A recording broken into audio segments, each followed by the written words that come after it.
Good morning. Welcome to 3-Minute Manna. It is good to see you this morning. Our reading today comes from Proverbs chapter 11. In Proverbs chapter 11, at verse 24, we read, "There is one who scatters, yet increases more. And there is one who withholds more than is right, but it leads to poverty.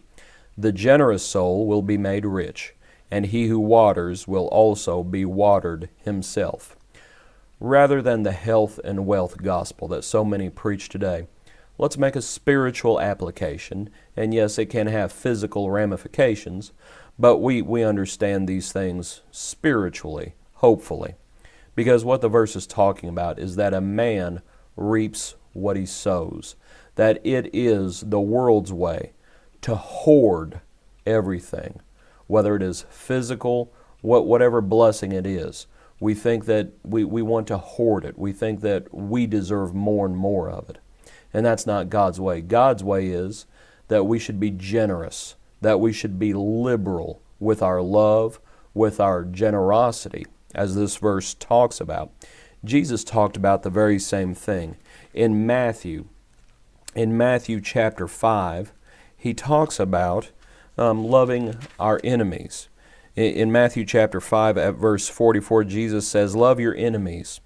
Bless those who curse you, do good to those who hate you, and pray for those who spitefully use you and persecute you, that you may be sons of your Father in heaven.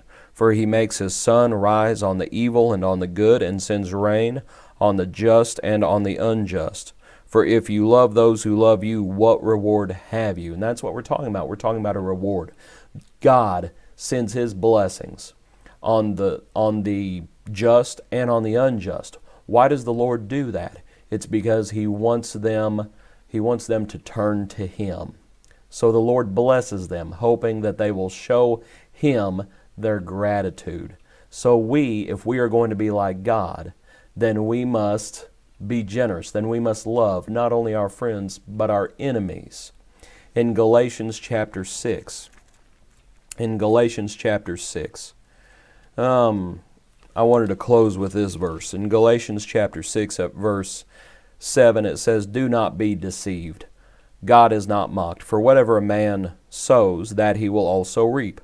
For he who sows to his flesh will of the flesh reap corruption, but he who sows to the Spirit will of the Spirit reap everlasting life. And let us not grow weary while doing good, for in due season we shall reap, if we do not lose heart. Therefore, as we have opportunity, let us do good to all, especially to those who are of the household of faith." A man reaps what he sows, and we should not grow weary. It's easy to grow weary, but we need to persevere. We need to press on. In due season we shall reap. And we need to make sure that we are sowing, as the verse says, that we're sowing to the Spirit and not to the flesh. We need to make sure we're setting our mind on things above and not on things below. And that's the purpose of this program. And I hope you enjoyed it this morning. God bless you. I hope you have a good day. Please be a blessing to someone else today. And we hope to see you tomorrow morning. Thank you for studying with us.